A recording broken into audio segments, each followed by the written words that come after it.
Ladies and gentlemen, what a time we are living in. This week's episode of the podcast, we have a guest that I have been wanting to get on the show for a while, but he's been a hard man to get hold of. But we have done it. This man is he's a veteran at Live at the Apollo. He is one of the most well-known comedians on the circuit in the UK at the minute. He is a hilarious guy. I'm a fan of his work and also a fan of his impressive biceps. He is funny and he is much stronger than me, so I have to say that. I'm under duress to say that, but he's brilliant, and this is going to be some episode with me and my guest, UK stand-up royalty, Emmanuel Sonubi. So you should be having 4.7 litres of water a day. Wow. I thought I was doing well with the 4. 4. So yes, I have about 4. But how often do you go to the toilet? All the time. That's okay, because people have been saying to me, like you go, like my daughter goes to dance classes, so I would be leaving her off, and by the time I get to my house, like you can't go into her studio because they're all little girls, and they're like, no, parents can't come in here. So if I do a pee in my house, 20 minutes for a dance class, I need to stop somewhere on the way home because it's a nightmare. Like, and I've started timing my piss now. But so these are what, 500 ml? Yeah, there would be, wouldn't there? Yeah. So I will have 8 of these a day. So I've got a 500 ml bottle, and before I go to bed, I fill it up, and then wake up in the morning. First thing I do is neck one. I feel it's 500 ml. That's just done. Then I've got to go to the toilet, and then I'll probably have another 500 ml. Actually, probably maybe a litre by the time I finish training. And then when I get home from training, I'll have another one. And then, so I've already done 2 litres without really thinking about it. Right, okay. So you start the day with the... No, that's a good... Then you're pissing for a while, but your body sort of get used to it. And then like cordial's your best friend, sugar-free cordial. So at least that 2 pints of my drinking, so that's another litre done.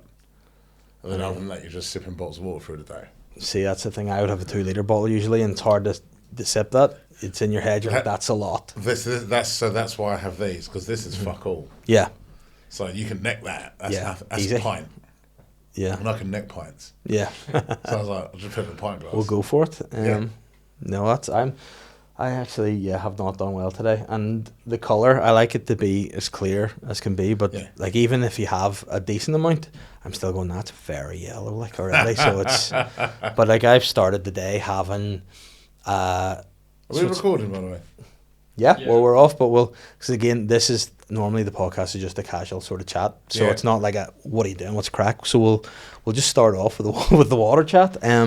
But I'll welcome you first of all, because it'd be weird otherwise. Ladies and gentlemen, we have, you know what? I'm going to say this must be probably the heaviest lineup on this podcast that we've ever had. 2 big guys. We've been chatting about water and peeing for the last maybe 10 minutes, which, by the way, is that's the subject matter I like. I'm there. And ladies and gentlemen, without further ado, it's Emmanuel Sonubi. Welcome to the podcast, sir. How are you? Thank you very much. And you're on, this is what, bottle number?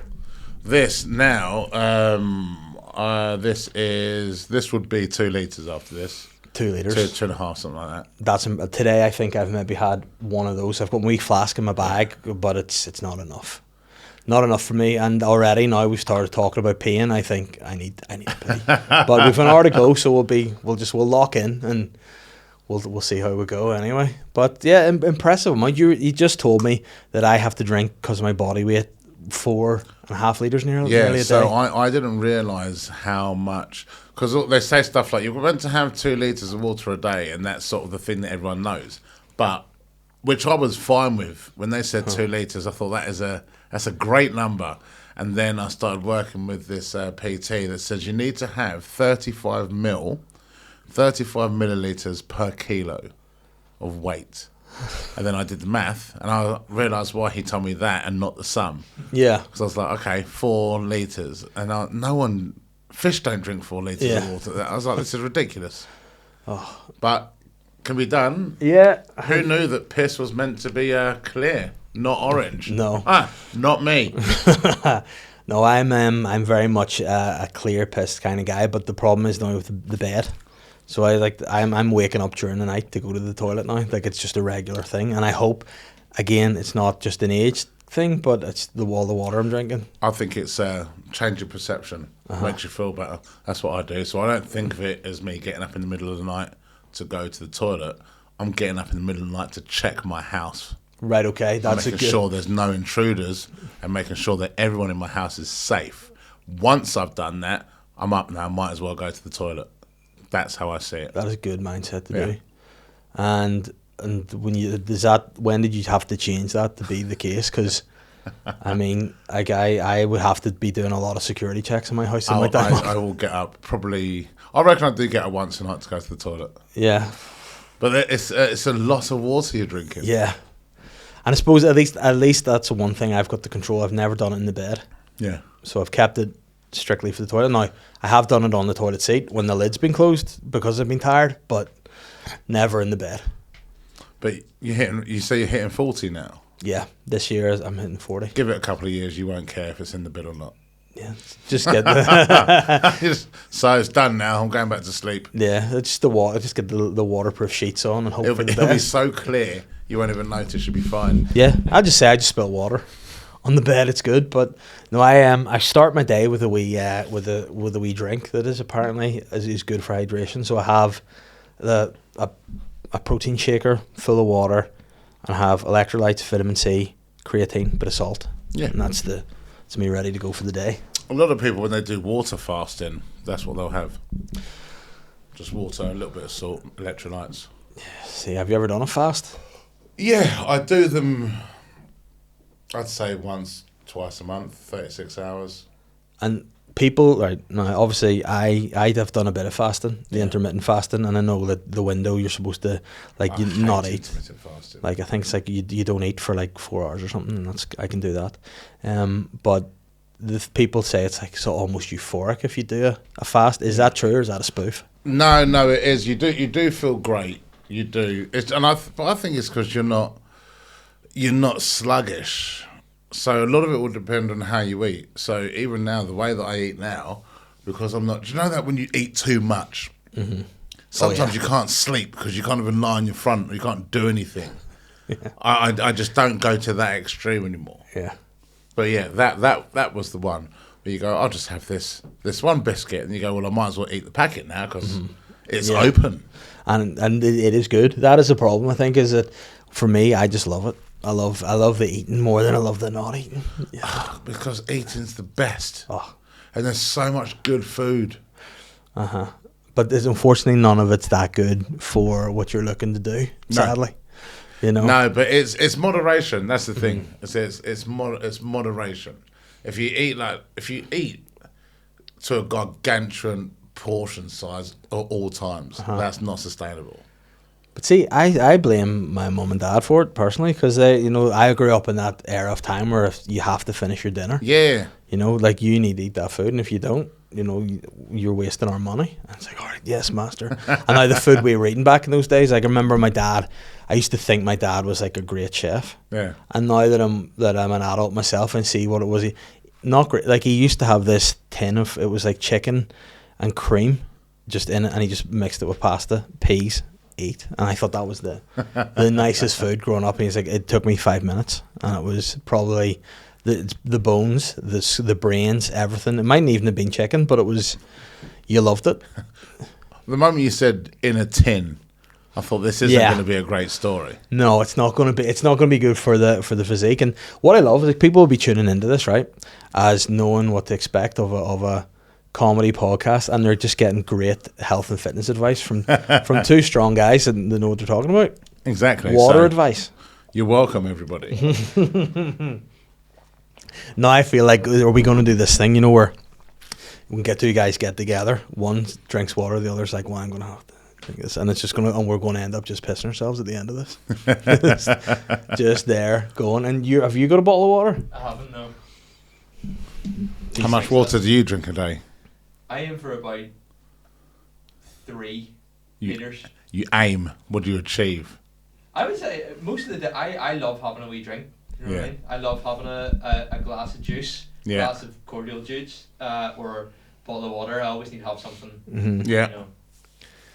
That's fair. And are you a coffee man yourself? No. No. See, I like a black coffee in the morning first thing, but then that starts it. That's like a diuretic straight out of you off the bat. And once the seal is popped. The only thing I ever drink, like hot drink, really, green tea. That's pretty much it. See, that's the metabolizer right there. The green tea, you're straight in. And green tea, I only had that because I thought that looked like dishwater. And I don't want to drink it. And then we went to Wagamama's, and I saw the extortionate prices they had for like soft drinks. I thought, I'm not paying that. I've just paid £8,000 for some noodles. I'm not doing this. And they were like, green tea's free. I'll have a green tea then, please.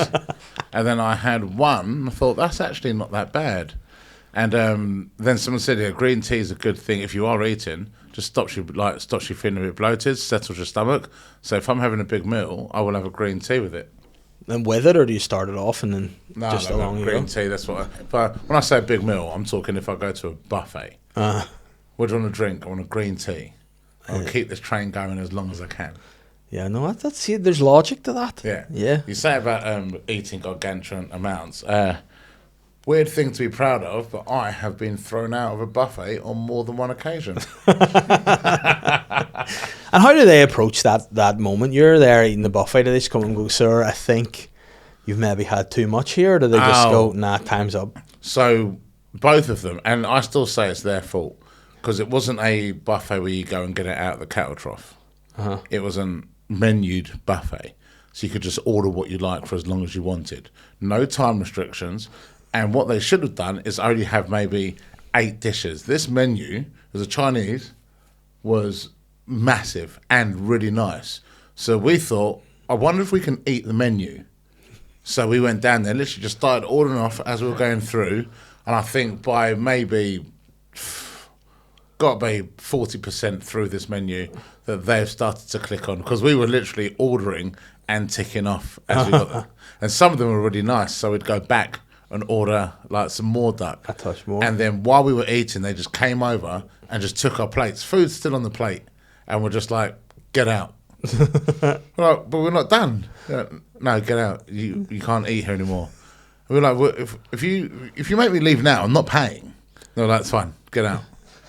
That is mad. That is mad. So they it's probably worth more money. Like if I'm thinking financially here, for them to send you out, and not pay than the food you had left to eat. Because do you know the whole thing with girl math?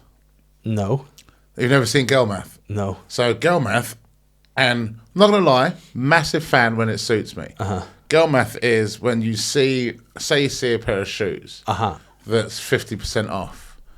They'll go, I'm going to buy these for £200 because I've just saved £200 because they're 50% off. Yeah. Rather than thinking, if I don't buy them at all, I've spent nothing. I get you. So there's still... Now, bear in mind, I didn't do very well at maths. So they are spending £200. Yeah. But it would have been 400, so they're going, I've saved £200.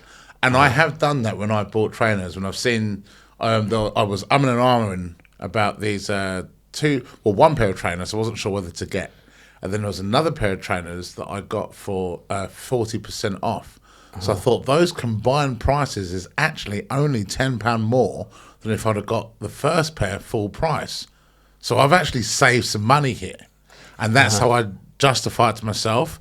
And I've realised that us guys, we do the same thing with... drinks and food. Yeah. 100%. And so for drinks, if you're going out for one, you're going out for 3. That's everyone knows that. If I'm going out for a couple, I'm going out for 3. At least. If we're having a few, there's 6 pints. That we know. Yeah. If I'm going out for a drink, then you'll see me on Monday. Yeah. Like that's how the one with alcohol works. But with food, I use this when I go to a buffet. Like if you go to a Pizza Hut buffet. Okay. Haven't been for years, but when Pizza Hut's a tough buffet too, a lot of carbs there. Hefty. There's a lot of carbs there. But I think it was like when I last went, it was maybe £8 a head, which was the price. I'm getting my money's worth for that. Let me tell you. Yeah, I'm thinking £8 a head. That's the price of a small pizza. That's 4 slices. I need to eat at least 12, so I feel like I've done them out of some money. Yeah. And I do the same thing with the Chinese buffet. If it's £15. I think, well, normally that'd get me 2 mains and maybe a small side. Probably just 2 mains. So I'm eating 6 mains just to make sure that I feel that I've got my money's worth. So that is frugal, really, on your part. That is exactly what it is. That. See, whenever you're talking to me about the shoes and the 200, I wasn't with it. Yeah. See, when you start talking to me about beers and about, I'm like, boy, man. You justify that 100%. Yeah, 100%. Yeah, but I have a good hack for drinking as well. I used to do this when I was younger. I would say, what are you going to do tonight? And I'd be like, well, I'm going to go out. Just me and we're going to get bladdered. It's going to be a disgrace. And then my wife would be like, sure. And then when you do that, you're like, well, I told you. You know, I gave you the warning. She's like, no, you're too old to be doing that. And you're never too old. That's the thing that makes you old. Yeah. Just interrupting you real quick to say, if you're enjoying this episode and you want a bit more, head on over to patreon.com/Sly Guy Podcast for the extra Sly Guy Podcast every Monday, for the Slyer Guy Podcast, where we continue the chat with our guests, where you get to ask questions. There's specials over there. There's vlogs. There's so much more for as little as £2. So jump on over to the Patreon and become a super fan today. I read this, I don't know, what was it on? It's probably on Instagram or something, one of those posts. And it said, oh my God, how old did I just sound? One of those post things and the hand flick as well, one of those post things you see. And it said, at some point, you played out with your friends for the last time and you didn't know. And I'm refusing to let that go now. So me and my mates are like, well, I'm never letting that go. So I will still go and knock for my friends sometimes. Yeah. Yeah, because we sort of live within, I'd say, most of us live within about a square mile of each other. So I will, like, if I'm going past, just go knock on his house and take 3 steps. Yeah. I'll take 3 steps back after I've knocked on the door. And like, sometimes it's his wife that answers the door. I was like, is Bill playing out? She's like, you're 45, guys. Answer the question, is he playing out or not? Yeah.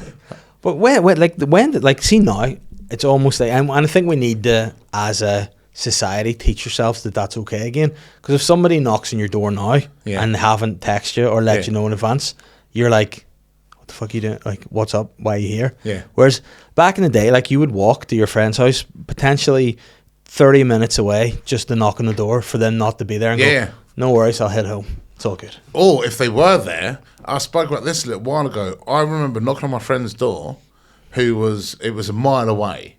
And when you're a mile now is nothing because we drive, but when you're like 10, that's the other side of the planet. Oh yeah, like, it's a trek. That was a trek. And I've walked around there. He's in, but he's been naughty. He's not allowed out. And I've got to stand there and pretend that I have tidied my room and I am a good boy. Because then, well, I bet Emmanuel tidies his room. You go, yes, I do tidy my room. And that's why he's not coming out. And then I'd have to just walk home. So, see, I would have tried to got in and like, well, can I come in and play while he's in his room? No, that would not allowed. No. See, no, I feel bad because I remember there was one time one of my friends called. When I grew up, my house was at the top of a hill, so in the area we lived, and I could always see if my friend was calling for me, so I could have the vantage point if I knew he was calling. And like some days you just weren't up for it. I remember one day my mum and dad were out and I must have been about 13 and I just couldn't have been bothered with him. You know, I was like, oh no. So I saw him coming up the hill and I said, right, I'm going to go to my bedroom and hide. So I went to my room. Now we lived in a bungalow, so I was down and I lay at my door peeking out to see him coming to the front door to see if it was safe. And I was like, right, I can't come out. And he wasn't at the door yet. And I was like, surely this guy is at the door by now. Like, logically, I'm like, I saw where I lay, he should be there. And I was waiting and waiting. I was like, what the fuck is this guy? I can't come out, it's not safe. And then I heard a knock. I just looked around. He'd come up the driveway, was looking in my bedroom window, and he was like, are you all right, bro? I was like, oh no, I'm gonna have to let him in now. He scooped me. But I felt so bad after that. Like, I had to just play with him all the time. Oh, do you know what blows my mind now? How people meet up. Like, how old are you? 26. So, you've always had text. Pretty much, since I was about 10. Right, so I can remember when text first started. So my first phone, text wasn't a thing. So, and when you could text, you could only text to your own network. So that's what sold you the phone. Which one of my friends has got that phone so we can actually converse with each other? And we used to do this thing where you could, I could leave you a voicemail, but it would be the first 3 seconds of the call weren't charged. And you'd be surprised. That's why we had so many good MCs in the 90s, because of how quick you can leave a lot of information within a voicemail. But what it was, though, like even before that, when we were like sort of 16, 17, 18 going out, not everyone had a mobile phone. Like that, I think me being 18 was when everyone started to get mobile phones. But before that, going out, you'd have to make a plan and be there. Like if you said we're getting a train at 6 o'clock and you weren't there, then you missed out. You could have died. We wouldn't have known. We just went out without you. Like if that was the plan, because this is when we have like phone boxes. No one uses phone boxes anymore. Like I used to know all of my friends' numbers off the top of my head. I don't even know my number now. Yeah, but that was a cool time, because I remember I was the outsider, because I had like, do you remember the old, it was like a Cellnet phone, and it was sort of, and I had BT a wee Cellnet. Yeah, it was a wee BT Cellnet number, and they all had Nokias. And I remember having to be like, listen, I this is affecting my life. I need to get on the Nokia here, because they're all sitting playing Snake, and the message used to just roll across your screen on the BT Cellnet. Yeah. So you had to really wait for it, and then you couldn't reply because they were on a different, and it was a grim time. Whereas I think like nowadays, like there's still elements of the old school that I stick to. Like I have a handwritten diary. So see if I make a plan and I put it in the diary, that's all you need to say. Yeah. You don't need to go, oh, you still good for tomorrow? Yes. Yeah. It's in the diary and I've given you my word. And there's been times where I've turned up to things and people have been like, where are you? And like, well, you didn't confirm. I'm like, I confirmed 3 months ago when I said I was going to be there on that date. And people just don't get that. Yeah. And I think it's a good way to be. Literally, if my diary runs my life, if it's in the diary, if it's not in the diary, I won't think to do it at all. Yeah. And I've got in the habit now on a Sunday night, I have to look to see where my week is. I have to go through it and even on the phone, the amount of people I know, especially, I don't know if you find with other comedians too, scatterbrains. Like they're some of the worst people for remembering or being relied on for anything. And that's kind of where I pride myself on. I mightn't be your favourite, but I'll be the most consistent. I'll be there and no matter what, because it's in the diary. I do mine, so Mondays is my diary day. Okay. And I sit there and go, right, what am I doing this week? And I go through and I book up everything that I need to do. If it's flights, travels, cars, whatever, everything gets done on a Monday, then the week's sorted. And that would even be like banking, all of it. Plan it all out. Now I know what I'm doing. And then you're ready to go. Is that the same? Like I quite look forward to a Monday now, because when you're you're like, the week is what I make of it. And it's kind of exciting to know what you're doing, do you know? The thing about being self-employed is sometimes your boss is a dick, and it has to be done. Like when you work in any other job, if you're employed, you can have a lazy day and go, do you know what, someone else will do it, and now there's no one else to do the thing that you have to do. Yeah. Sometimes those ones were like, okay, and that's the boring admin part of it, because you think we're comedians, we just want to tell jokes. Yeah. I don't want to do banking. I don't want to look at a spreadsheet. No, but then I've learned the hard way. Let me tell you, I was trying to work out why my finance and tax were so up the left, and then I just went, you know what? The grown-up thing to do is ring the accountant, get a meeting, go have a chat, see what the problem is. And he was like, the problem with what you're doing is you're paying the year before, so you need to catch. I'm like, oh, so that's why, because I've been trying to guess the sums and going, no, these are not what I had planned. So now, see, come April, I've got an appointment with him. I'm going in with, and then I have to January to worry about paying it. Whereas usually it comes to the, like, by the way, you have to pay this by tomorrow. And it's like, fuck. So because I'm really bad at admin, that's the thing that I do first. Yeah. Because I know if I don't do it, I won't do it. So I actually do my banking normally every 2 to 3 days. Yeah, so then it's just done. Habit, yeah. And then now, so after a couple of days, I'll have my receipts and I'll just put them in, because then now, I barely have to speak to the accountant, because he just knows at this time of year, sort it out, let me know what I need to do. Yeah. But I tell you how stupid I was with my money. Whenever I worked a full-time job and was doing stand-up on the side, I would have any cash gigs or any other stand-up, I'd have given it to my wife for like, you know, whatever stuff we need, you know, like it was almost like luxury money, almost anything we had, put it towards savings, whatever we need. It was nice to have that. Then for the first couple of months when I stopped working, I was going around completely skint. Yeah. And my wife was like, why are you so skint? And I was like, I have no idea. And she was like, are you giving me all the money you're earning from gigs? And I went, yeah. And she went, you need to keep some of that now. That's not. I was like, oh yeah. So I just did nothing. She's like, you are fucking stupid. I'm like, yeah. Now you mention it, so I've had to learn the hard way, because I would have been put it out of mind, and then it just comes and gets you. So well, and that's the thing with self-employment and like tax. We've always paid tax, but it was always just taken. Yeah. Having to do it after the fact.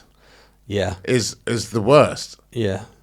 Because you'll get a load of money come in and you go, oh, I'm rich. You go, no, you're not, because No. half of that you got to save now. Yeah, and the worst part about it is they always take it just after Christmas. Just Yeah, after. It's the worst that's time done for on purpose. it. Yeah. January's the worst month for everything, and they don't need to do that. I think they do it for a wee kick. They're sitting there going, January, What let's else have can we it. make these people do? Yeah, we've just done Christmas. Now, yeah, give us all of your money now. Yeah, every single last bit. I think like Christmas is, Christmas or not. Like I used to remember I love Christmas more than anything. See now, it's like unless I've planned Christmas maybe starting summertime, very stressful. And then you can't even get the joy of going out and like the best time for Christmases were probably, from a personal point of view, was probably just before maybe you got married. So you still could go out with your wife, and when she was your girlfriend, it was a nice time. But your mates still always said that this is what we've been doing from we'd left school. We'd go out and we meet, and you could get it, and it was brilliant. And there's now, like I remember I used to go to my friend's house every Christmas day in the evening, and it was always just the most fun. And then one of us got married and didn't go, and then it got weird when it was just two guys, and we were like, this isn't the fun it used to be. This is a date now. Yeah, this is pretty. It's pretty. It actually got to the point where me and one guy, we were housemates, and we thought like we're the last two of our group of friends that were single. We're like, should we just for the crack just have a civil partnership? We could have a wedding. Well, you and me. If I die, you get my stuff. We look after each other, bro.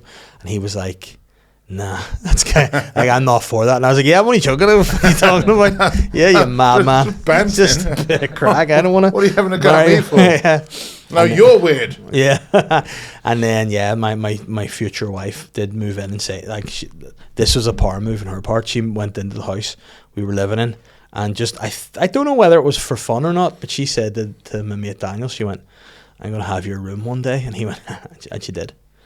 for a friggin' dressing room, and even to this day I do feel a wee bit of shame and sadness that I evicted him like that. I feel like I've stabbed him in the back. I'm like, I'm sorry, Daniel, for that, but yes, she won. They always do. But they were great old days. But listen, I like it. I like the age I'm at now. I feel good. I love it. I like being a dad. I like that life. I like the more peaceful life now. The memories of the good old days. Well, you know more now. Yeah. And that's the thing. So I do on stage talk about like having a software update. Your 20s, you know nothing, but you think you know everything. Like, you haven't got a fucking clue, but you think you know stuff. Oh yeah. Like, and that's the thing. But then you get your 30s, and you realise that your 20s, you knew not a thing. What was your favourite years of your life? Oh, so far? What was the good years? I reckon 33. Oh yeah? Yeah. 33 is a great year because you're an adult. People take you seriously. But you're not too old where people call you old. But you're not one of these idiot 18-year-olds that everyone hates. Like you've lived a little bit now. You've made mistakes. Because what happens is you get 29 and then everyone dreads being 30. Then they go through 30 and they spend that whole year being in denial of being 30. And then 31, they're still crying about 30, so it hasn't hit in yet. 32, you're starting to get over it. And 33, you've just stopped caring. And now you know what you like doing, you're a bit more set in your ways, and you've learned, hopefully you'd have learned from the mistakes you made in your 20s. And also, if you're working as well, you're doing okay, you've got that you're in that sort of lifestyle where you can go and pretty much do what you want. It's just before and I don't even like saying settling down, because I think settling down is a horrid term. Yeah. It's before you're it's what you found yourself. You sort of know who you're meant to be or who you're going to be. Right now, at your age, you don't know. Yeah. Yeah. You know, you said, let's go drinking. Yeah. I don't even drink. You don't drink? No. I've got nothing to live for these days. It's hearing people in their 20s when they do go drinking, I don't even get hangovers. Like, why don't you die? Yeah. Just die. Fuck off. And I think, like, I look at the times and I go, no, you don't drink like we used to drink. Like, God. Have you ever seen those programs like Booze Britain and things like that? Oh, they were classics. Yeah. I'd watch those and think, is that all? Yeah. So we used to go on a lads' holiday, Uh-huh. the boys' holiday, and it's changed now, because the boys' holiday back in the day, and it was the same for men and women, because you had what we called the Club 1830s era, which is the worst era in holidaying ever, and it was a package holiday that let 18 to 30-year-olds, which is a weird group range to advertise to. Also, you could go at 16 if you had a permission slip from your mum. That is impressive. Yeah, because we were 18. 2 of us were 18, 2 of us were 17 on the first time we went. We went to Faliraki in Rhodes. Yeah. And I've actually been back recently.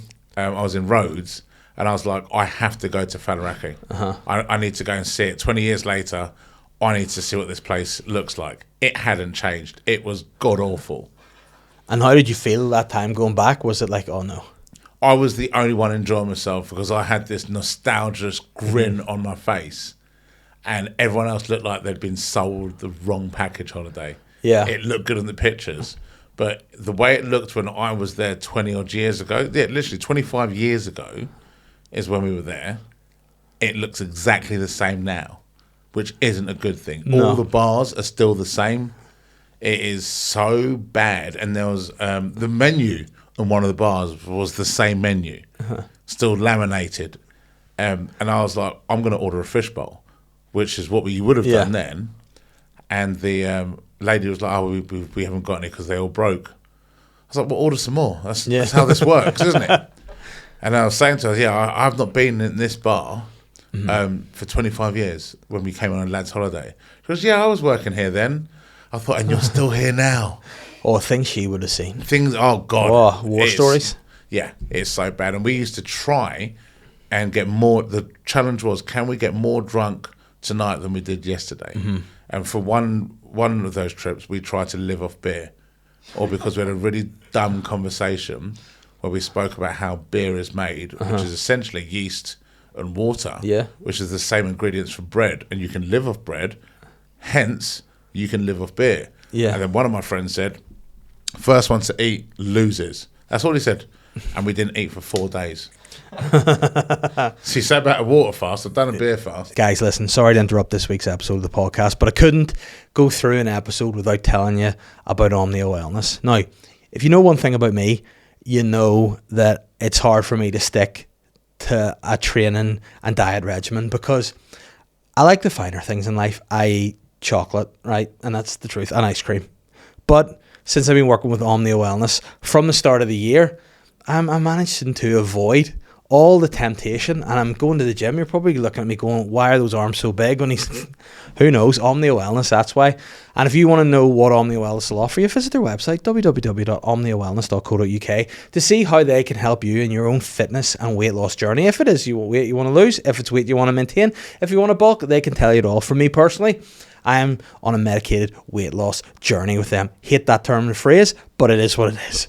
And so far, I've lost somewhere in the region of 10 to 15 kilograms, and I'm feeling good. I'm still going to the gym. I'm checking in with them 1-to-1 every week, and I'm speaking to the doctor monthly to see that I'm being looked after right. And that's the quality of service they offer. And it's not just me telling you that. They're CQC regulated. They are honestly changing my life for the better. So if you want your life to change for the better, check out their website.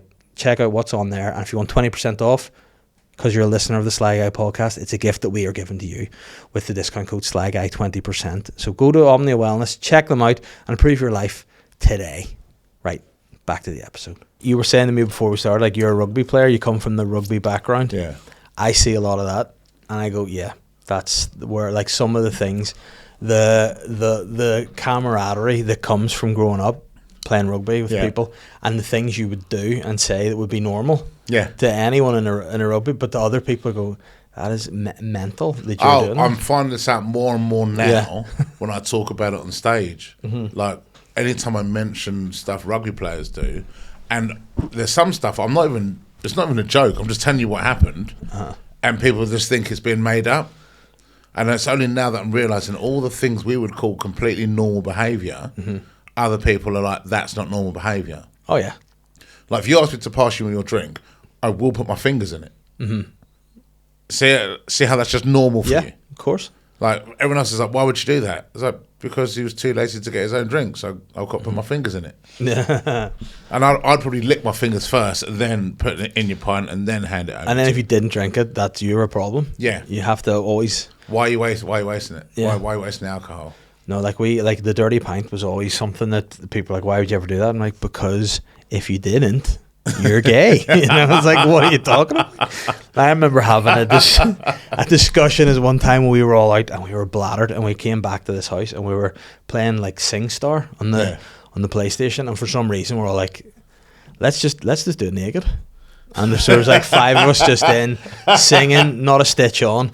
And then another one of our housemates came in and we were like, right, come on, get in. We're all doing. He goes, no, I've just finished work. And we were like, man, why are you being gay for? And he's like, 4 of you guys are here naked in a room together, and you're telling me that. And I was like, yeah. And then looked at the other one, and they were like, yeah, like, why are you being gay for? And he was like, why are you making this weird, dude? Yeah, like, you're the problem. Get involved and get naked with us. We're singing. Yeah, like, what are you doing? He goes, and you're making this weird now. No, and like, there was a thing, I had to do an initiation in a rugby club that I joined, and they have a funnel. So the funnel is obviously a big thing, and you just drink whatever goes in the funnel. You don't question.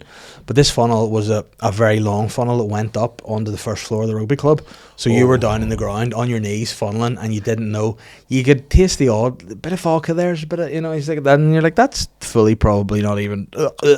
And then when you finish that, you had to do a naked lap of the pitches as part of your initiation. And I remember one point being so in it and being, this is totally normal, this is grand. But there was a cricket match going on, and a bit of me was going, but there's fully normal people playing cricket there, watching, going, look at the, and then for a split second you're like, yeah, that is maybe a bit much. But then you're like, no, it's not. Let's go.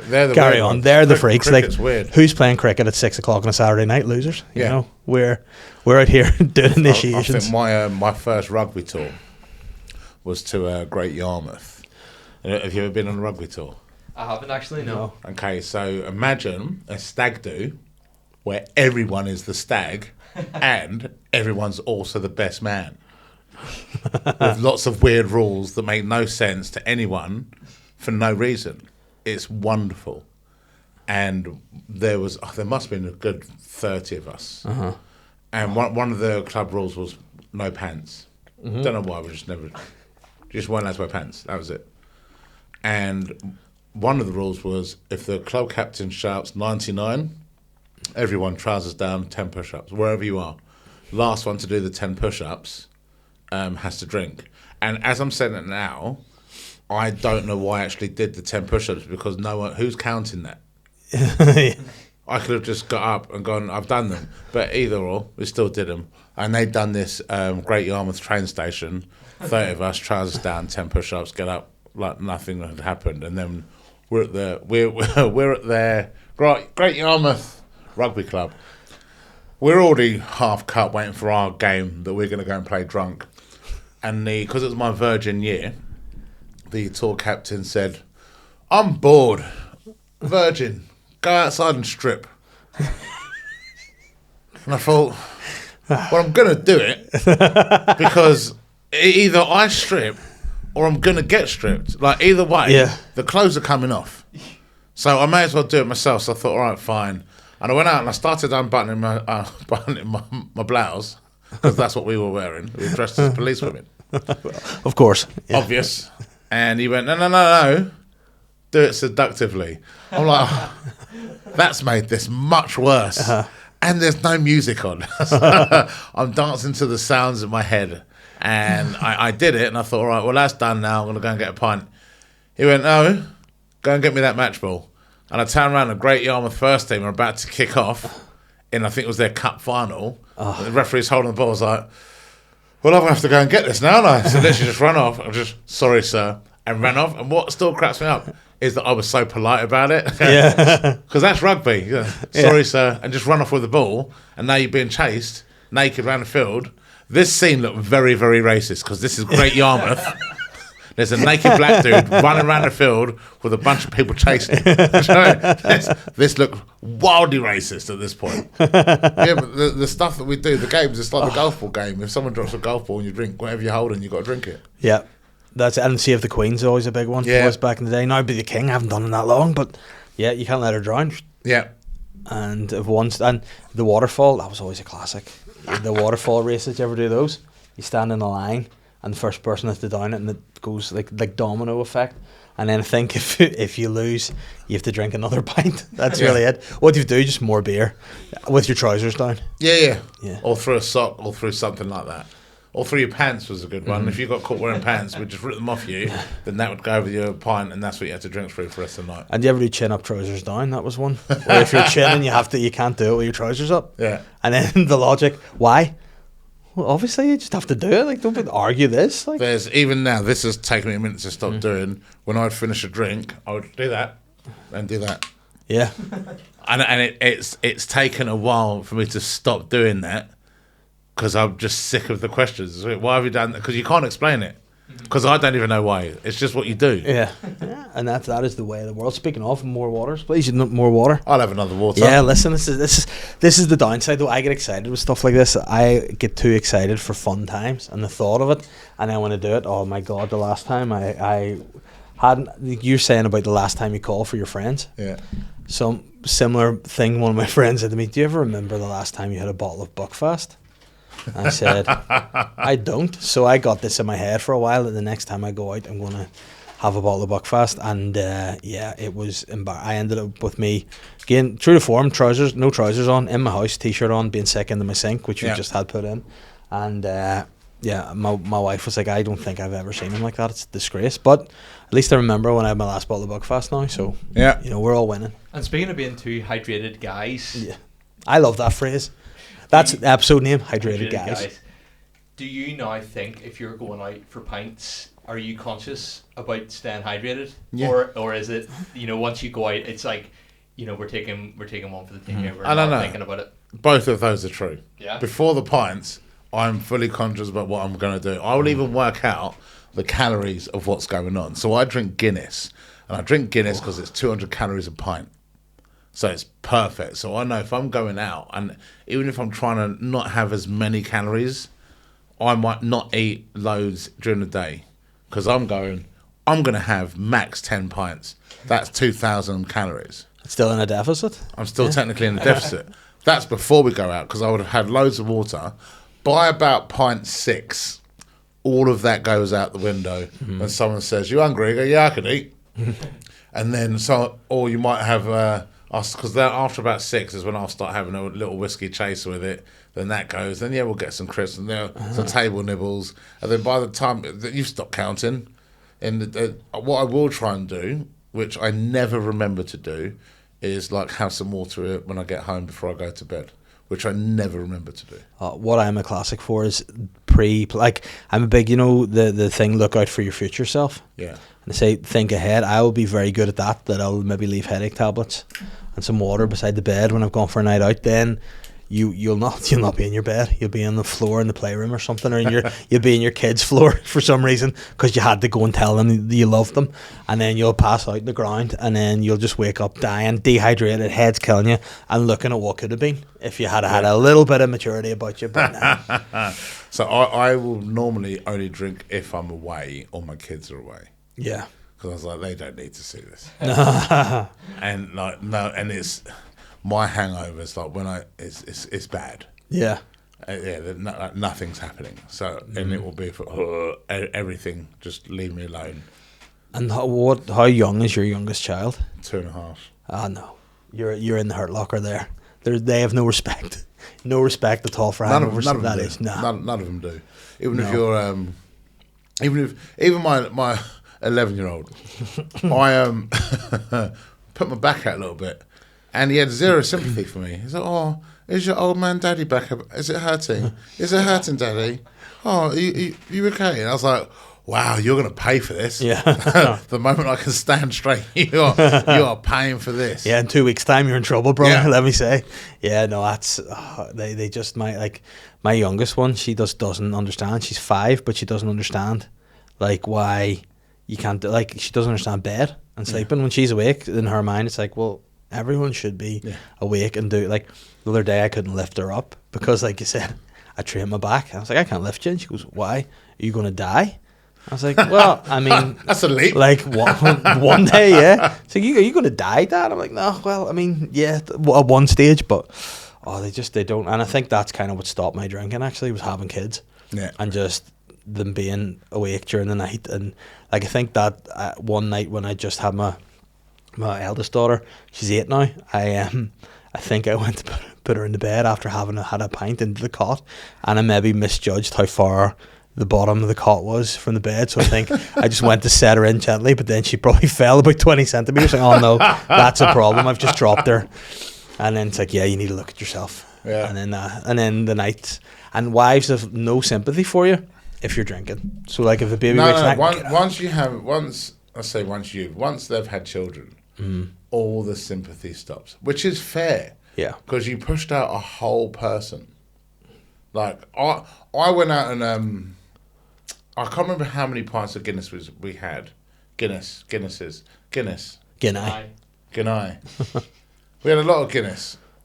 I couldn't even tell you how much it was. It was that much. A couple. A few. 1 or 2.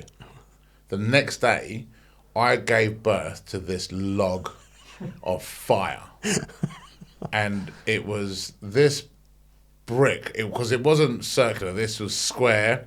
I cried doing this, actually, because it got half out and I just didn't have the muscles in me to cut it off, so to regroup, so it was just there, and I cried. And at that point I was like, I don't understand why anyone has more than one child, because who's doing that again? Like, I never wanted to have that happen again. Yeah. And more, did you get it out in the end, or how did you? Yeah, I got it out. C-section. Forceps. So the sympathy stops, which is because it's not even just the birth. Imagine growing something, your organs moving inside you for 9 months, and then having to push it out. And then, because I fractured my ankle years ago, just after my eldest was born, and it really hurt. I tried moaning about it. I got nothing. Yeah. I was like, you just don't understand the pain I'm in right now. She was like, really? Mm-hmm. I was like, fuck, maybe a little bit. Yeah. But then you get no sympathy at all. And again, because you are a selfish man, your problems still exist in your world, even though it's happened. I remember whenever we had our first, the nurse came in and was like, "Are you all right?" And I thought she was talking to me. And I was like, "Oh, the seats aren't that comfy. They're a wee bit sweaty on my butt." And she just went, "No." And I went, "Okay, yeah, sorry." Yeah, and I was like, "Yeah, are you all right? Are you okay?" Yeah, and yeah, but you know what? It was a really sweaty seat, and I could feel like the lube in my bum. You know, I could feel the cheeks. I'm like, this, I can't sit anywhere because this is, and it was horrendous. And yes, I know she just did a baby, which I'm sure, but then I sort of go, women are so much more tough and so much more. They're heroes compared to us. We're weak and wimpy in comparison. Oh, gotcha. You know, so my sweaty bum to me was maybe as much of a trouble as it was for this hero giving birth, you know, and that's all, because women are the best, and that's why we are weak. Yeah, we are fragile things. Mm-hmm. And you're gonna be more fragile soon. We're chatting about your bike ride, and it's coming. Speaking about fragile backsides, wow. I'm going to absolutely numb my asshole for that one. It's 54 miles. Which, even annoyingly, it isn't even a lot. I would have said that. So if you had asked me this time last year, I'd be like, "Yeah, it's a lot." Now I'm like, "That's okay to do." Yeah, that's not too bad. Like, the people that I know that do go cycling, that's nothing to them. But I don't cycle all the time. And also, you would be heavier than the average cyclist. I watched the video when I did my cycle last year. When they do Wrapped on like Spotify and YouTube.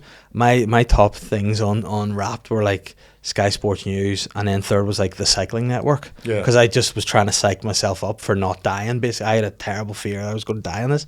But one of the things they had this YouTube channel had done a challenge that they had got the world's best hill cyclist, and they had added weight to him to make him, like, this guy's this ungodly weight.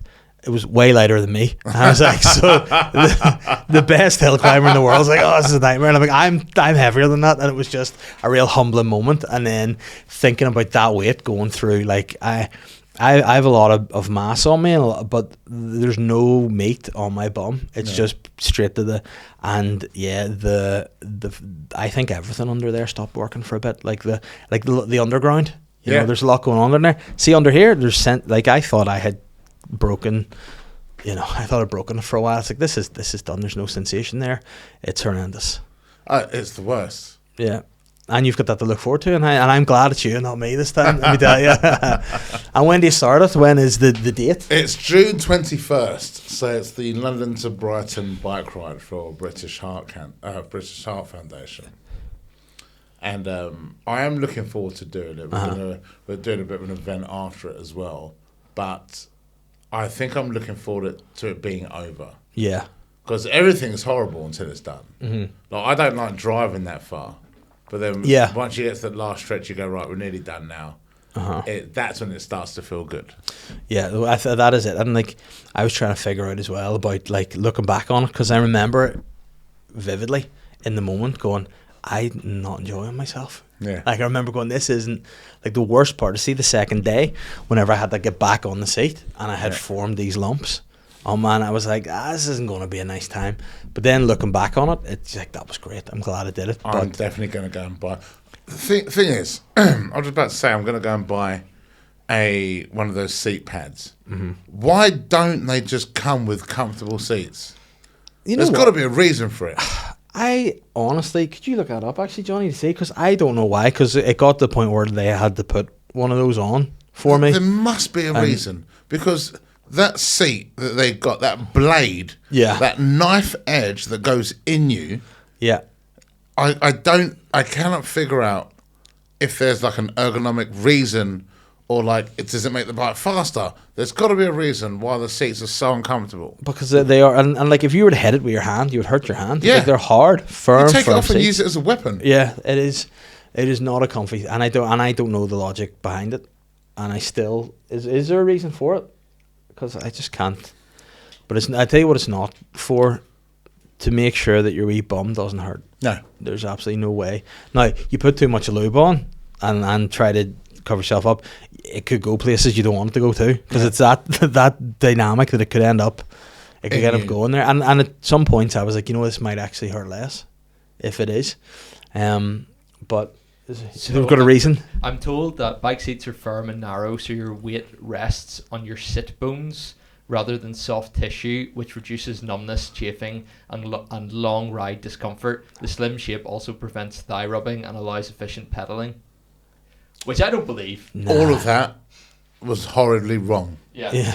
The opposite of that is true for everything you've just said. With a comfy seat, I'm better pedaling. Yeah, like, see, if you're on a exercise bike, and I could do it all day. It's great. Yeah, but those bikes are not. I'm changing the seat. The first thing I'm doing, one with I might put a car seat on it, or a pillow. Yeah.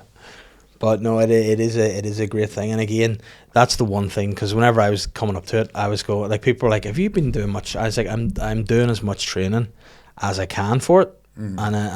But I knew myself, like, I'm not going to be going into it going, "You're ready for this physically." So I just said, like, I'm a very stubborn person, and if I say I'm going to do something, whether I crawl with my teeth, I will do it. And that's a big like, I was like, I'll not quit, I will start. And like, even when we were doing it, I got a few messages. One from my best mate was like, "Don't take this the wrong way, but you're the most stubborn, headstrong, bullish person, and I know you might, if you physically can't do it, I know you won't quit it." And I thought that was what I said, no matter what, it is what it is, and you just have to do it. Yeah. So, and I'll not stop unless I asked for some tips here for comfort on a 54-mile cycle as a non-cycler, and it says wear some padded cycling shorts, which is a game changer apparently. So have you thought about that? Yeah, I'm going to wear padded. I've already got my padded cycling shorts, and I'm putting extra padding in them. Oh, see if I had have even thought ahead, I should have brought my cycle. I had about 3 pairs of them that are good. I could have just given them to you. Yeah. I would have been a nice actual moment. You know what? If I see you before then, I will gift you because there was one pair that was just great. It was the only pair that could do the job. I Definitely need. Because the annoying thing is, you get brave for the first 10 miles. Mm-hmm. When I first got my bike, we did a 30k. Not long. Which is still enough though, burn the bomb and the legs. 30k in the first, we weren't really pushing it, and we did maybe about an hour and 15. We were pacing it because we were all excited. We were like kids on bikes again. And for the first 20 minutes, I was like, this is all right. And then all of a sudden, the seat went into me, and I thought this is the worst. And it was like having DOMS 2 days later. When your arsehole still hurts. Yeah. And like you can't wipe it properly. You can't do anything. Oh no. And then when you get in the shower, you think you're okay, and then the water hits whatever's going on there, and you're like, holy fuck, this sting. Yeah. Like, I mean, one of the nights, the second night when we were doing it, it was a good time. Second day was awful, horrendous. But then we got to one of the stops before, and one of my mate who called me the most stubborn man alive, he had come to surprise me. Yeah. So he was like, I'm going to cycle this last bit with you. I thought we'll have a couple of pints and dinner and it was a great time. So we went in there. I was buzzing to see him. We had a couple of pints, nice bit of dinner. And the night before, I'd packed everything up, organised everything so I could get up in the morning, go again.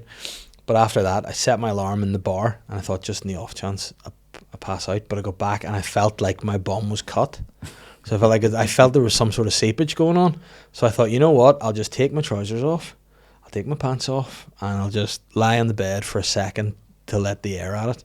And the next thing I woke up was 5 a.m. I just passed out on top of the bed, like legs akimbo, arse out in the sky. Like if somebody had walked in on me, I would have died in some sort of weird sex game because I was covered in cream. I was bleeding from the ass. Player, if I'd have walked in on that, I'd have definitely done stuff to you. Yeah. I'd have drawn on your arse cheeks. I'd have probably put something in your butt crack. Yeah. And I'd have had to as well. I mean, if you didn't have, I would have been disappointed. And they're like, what are you doing? Why'd you miss that opportunity? You know, like eyebrows, that was a big thing in our rugby days. If you want to sleep, a lot of people didn't have eyebrows. That was a big thing. I have a question for you about cycling. See if you've ever done this, and if you haven't, then neither have I. Okay.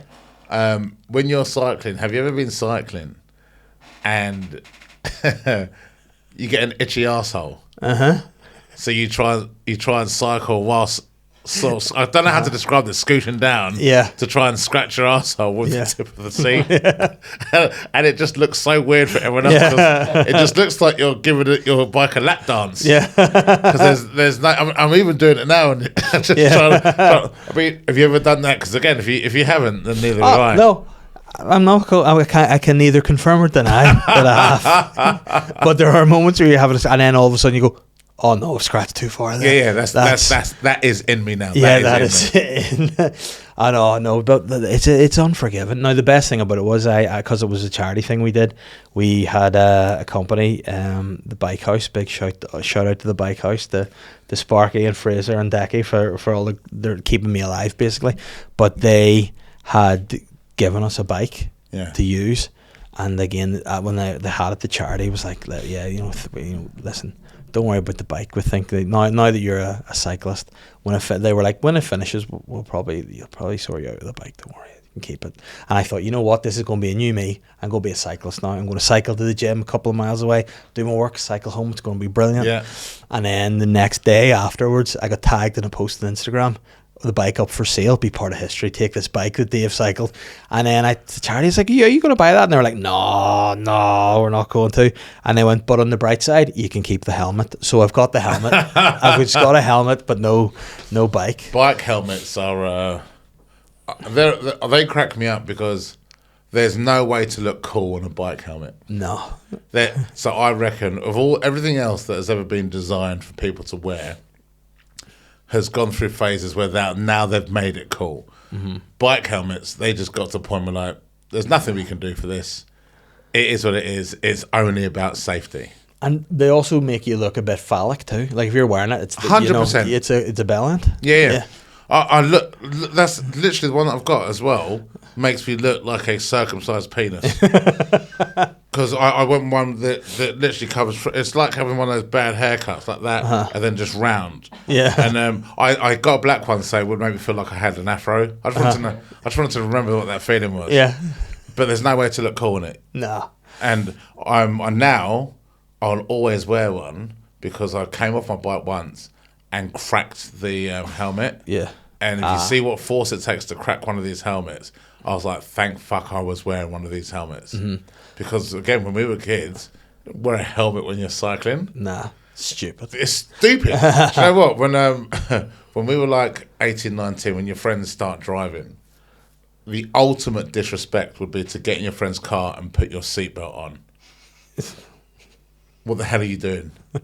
That's that rude. But then they built in the wee bells, and you're like, I can't. Ding, ding. Yeah. But you sit on it before you put it over you. Yeah. It's just, so that's seatbelt, yeah. Put it behind you. Remember, people used to smoke in cars. Oh, yeah. I mean, I know some people still do that. I'm in with the windows down, with the windows up, with kids in the car. Oh, yeah. You'd and there was no seatbelt. Seatbelts weren't in the back of cars. But that's how nuts. You developed your lung capacity, was your parents smoking in the car? Yeah, chain smoking in the car, and you'd be fine. And then also you had to have the rite of passage whereby you had to brand your brother or sister with the wee cigarette lighter machine. Like if you weren't branded, you couldn't pass into adulthood at all. We used to do it with the smiley face with the Zippo lighters, Clipper lighters. What are they called? Clippos. Yeah. Because it had this metal circular to it, so if you just held it, which you'd burn yourself on for a while, just holding it at the weird angle, and then just onto your friend's leg or something. We were, not thinking back, we were weird. We needed the internet. Like when now you're talking about lads on holidays and silly things, there was one I think this was this one stag do. For some reason it became obviously a thing. There was I think it was in Budapest or somewhere, and the candles were at every table, and if you had a straw, you'd melt the top of the straw, and if you weren't doing that, there was something wrong with you. And we had carried that on this whole day, and then we we didn't have straws anymore, and we were in this place, and we're like, well, we've got like knives, we got the just heat the steak knife. So we were just heating the steak knives and branding people. I actually have three scars permanently now to this day. And then you go home and you see your girlfriend, your wife, your parents or whatever, go, why have you done that? And you're like, it was what we were doing. Everyone else is doing it, it's wise up. And it's that logic of, well, because it was fun at the time, because we were blocked. And then there's been times where we've stuck cocktail cocktail sticks. Yeah, we did that. That was always a good one. Yeah, you loved it. And you see how many get in your head. One of my good friends, he passed recently, and that was the thing. He turned up to one of the rugby tours, and we were doing the whole toothpick thing, and he'd literally got there and just like necked 6 pints. He was just playing catch up. I've never seen someone go from sober to drunk that quickly. And then someone was going, "You got to do the toothpick," and he went, "Oh, just give us an ear," and he just went like that. And he took his hand away, and it was like in his skull. There's just trickle of blood coming. I was like, I think you need medical attention, mate. And he's like, "Nah, it'll be grand. Don't worry about it." Some of the injuries I've seen people like rugby players. I saw one of my mates, ex-army, got kicked in the face, split his chin, and it wasn't actually on a pitch or on the pitch, and it was kind of. It was on purpose, but not to do that sort of damage. Yeah. Split his chin. It's all kicked off anyway, so he split his chin. And, like, you could see through his chin. Like, you could put, like, as I say, you can. We were doing it. You put your finger in a hole, because that's funny. And, but rather than go and get stitches, because there was, like, 9 minutes left of the game, he just ran off, got some tissue, some duct tape, and put scrum hat on and came and played the game. Then when we finished... But like, you're going to go to hospital? He goes, nah, stop bleeding now. I was like, yeah, but there's a hole in your face, mate. Like, you can't, just get it stitched up. Oh, I'll go later because I've had a drink now, so they might not see me. Well, don't drink. I know, we're playing the game. So I was like, can I put my finger in it? I was like, oh, you can touch all the stuff. It was very weird. That was disgusting. But then, did he ever get a team to, or just does it? Just healed over? No. So he went and got it. He super glued it. So he's still got a massive scar there, but he didn't go anywhere for it. But then that's normal, isn't it? That's a bit of fun. You do, because I think that's what we've got. We've got to the bottom of it. See, guys, they love fun. And if anything, very simple creatures. And if they take the fun, if there's a thought of missing the fun, yeah, I can't go to hospital, miss this. Nah. There's so much dumb fun that we would not want to miss out. Like you can make a game out of absolutely anything. Oh yeah, just because we're dumb people. But see, like, has your love of dumb fun changed at all? Absolutely not. No. I was at the weekend. I went to see my friend. My friend's son was playing basketball. Bear in mind, I'm an adult and he's like 15, 16. And we were getting food afterwards and we both had straws. And then I was just like tapping the straw in his hand and he was trying to get it. And he couldn't get it, obviously. And then that turned into him having one, me having one. We were just at the ages trying to grab the straw. So simple, but I was like, this is amazing fun. And how is this not a sport? I'd watch this on TV. Yeah. No, the best games are the ones you just make up on the spot. We had a game we used to play. It was called Knuckles. You know, with the pound coins, you'd spin it and you'd have to touch. And if you don't, you had to flick it into your knuckles. And now my knuckles are just permanently. Like, it looks like I'm harder than I am. And they're like, "How'd you get this? Are you a fighter?" I'm like, "Well, no, we just used to play this game." Or my sister invented a game called Dive. Okay. It's the dumbest game, but once you know it, you can't not play it. And how does Dive work? What are the rules of Dive? So basically, if I ask you a question that is blatantly obvious with its answer, and you say yes or no, then I go, dive. That's the game. Oh, do you have to dive? If the only way out of it is if you say seriously yes or seriously no. Right, okay. So I'd ask you a question, and if you like, if I say, is that your jacket? Yes. That's your jacket. Yes. Dive. And what do I have to do then? Nothing. That's it. That's the game. All right, okay. I thought you meant like I had to. No. I wish that'd be much better. But it's just annoying. Yeah, I could see that being annoying. But if I had gone seriously, yes. Yeah. You go. Then I'd be furious because you got me out to the point where now we don't even use. I don't even say dive now. I just the gesture. Yeah. It's so annoying. And some of my mate's little sister, and she was like 6 when we taught her this game. We still do it now, and she's in her 30s. And she done it at Christmas, and I was so annoyed. Because she goes, "Are the kids here this year?" I went, "Yeah." She went, Oh. I was like, I'm annoyed this is still happening. And that's so they've been doing this for the guts of 30 years, this dive game? Yeah. Oh. Yes. I'm furious at that. Seriously, yes. Oh, God, that was horrible. Oh. I hate this podcast. You know what? I hope. Hey, it's the worst one. I hope that someone sees this clip and then that's how you get heckled at gigs. People in the front row. Oh, no. And speaking of, this has been a nice way to wrap it up. Gigs, you're on tour at the minute. You're in the midst of a tour. Yeah, how many dates have you done, or how many have you? I couldn't tell you now. Yeah, I don't know. 60. I don't know. And are you still loving it? Are you a bit I'm ready for it to be over now? No, so I love touring. I love gigging. Like, the stage is my happy place. But the thing that I hate is watching ticket sales. Oh yeah, that's the least fun of all. That's the depressing part of it. It's because it's so hard not to take it personally when if you have an area. Because if there's a comedy club you're going to go to, it's not my responsibility to bring the audience. I'm going to see them. Yeah. Whereas when it's a tour show, they're coming to see you. So if you go to an area where for whatever reason, there's no, and there could be so many reasons, but the tickets just don't sell for whatever reason. Your brain goes, everyone in Portsmouth hates me. Yeah. Again, as comedians, we are such fragile people. Oh yeah. Such fragile egos as well, where it takes the smallest thing, and it's like the whole thing. If you can have a whole room of people laughing, 300 people laughing, and there'll be one person that's not, and that's the person you focus on. And you don't know their story. They could just be having a bad day. Something could be going on. They could have been given news they didn't want to hear, but your brain goes, "No, they hate me. I'm shit. I don't want to be here. I've ruined their life," even though everyone else is laughing. But will you do the thing like I do this thing where certain places, if it doesn't go well, I'll be like, you know what? I'll never be back, and that's your fault. You're not. If you don't want me at my worst, you're not getting me at my best. It's done. Portsmouth, fuck you. I'll say Portsmouth because that was actually a really, really nice gig. Well, that's good. That's good.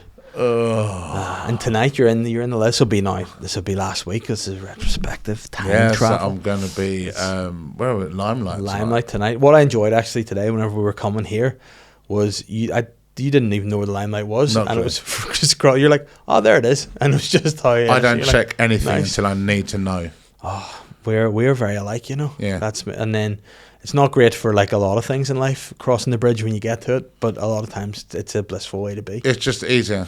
So Yeah. all I knew today is I had to be up to catch a flight at this time, and then I got off the plane and went, "Where's my hotel?" Because either way, I'm getting a taxi, so I didn't need to know beforehand. Getting a taxi, got here, and then I knew that we were coming to do this, so I just knew I need to look at where the club is about an hour and a half before I need to go. Yeah, but you literally just went, oh yes. Yeah, Handy. so I was like, that's easy. So tick off my. So you won't even get your steps now. It's about what? Well, I'm gonna 50? go back to the hotel and get my steps. I'm gonna go to the gym. Nice. Yeah. And in a treadmill, looking outside into the grey weather. I'll put something on Netflix and I'll just watch something. Let's go for it. Now, what are you like for steps today? At the minute, where are we? 3,000. Oh no, I'm on a stinking just over 4, so I'm gonna have to. Is that a step counter? Yeah. Oh no, shit. You know what? I'm gonna say. I thought when you were saying Keep it was eye contact. That's the one. I thought whenever you were telling me that was annoying, I thought you're overreacting. See, now you've got me with it. Yeah. I'm like, fuck, it doesn't even make sense why it's annoying. It doesn't at all. It's just infuriating. Yeah. Oh. Like, again, I think this is going to catch on as well. I think so. Yeah. I think. I know for sure. I am gonna go home and be. The next guest, you have to do that and just not explain it. That is great. And they'll have no clue what you're doing. Oh yeah, having a good day. Yeah. are you here for all of these then? Yeah. All of them? Yeah. You got Alex. Yeah, I was wondering, like, are you actually? You have to do this. He's like, yeah. Contract. Actually, he lives here. I keep him as a prisoner.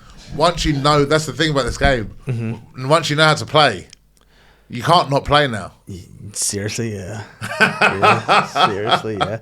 I went through such a long time of saying seriously yes and seriously no for everything, just out of pure paranoia. Yeah, I think that's going to happen. I can actually see it happening in my mind and body right now, and I don't like it.